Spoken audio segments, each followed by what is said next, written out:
మంచి మనుషులలో గొప్ప మనసు తనై ఉంటాడు నీకులాగా. మేలోక కళ్యాణాన్ని ఆశించి జన్మించిందో వెనుకన్న తల్లి కడుపు నిండారా పండింది. నీలాంటి కొడుకును మోసే ఈ భూమి భారతి సైతం. ఉద్యోగం చేయాలనే లక్ష్యంతో చదవండి.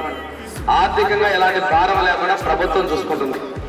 ఫీజులు కావచ్చు, మెస్ బిల్స్ కావచ్చు, హాస్టల్ డెవలప్మెంట్. ఒంగోలులో రామచల సత్యభామ డిగ్రీ కాలేజ్ ఉంది. 250 మంది ఉన్న దాన్ని 10 సార్లు బైపీసీ ఎంపీసీ తెచ్చి ఈరోజు 650 మంది, మళ్ళీ 5 కోట్లు పెట్టి 650 మందికి హాస్టల్ బిల్డింగ్ రెడీ చేస్తున్నాం.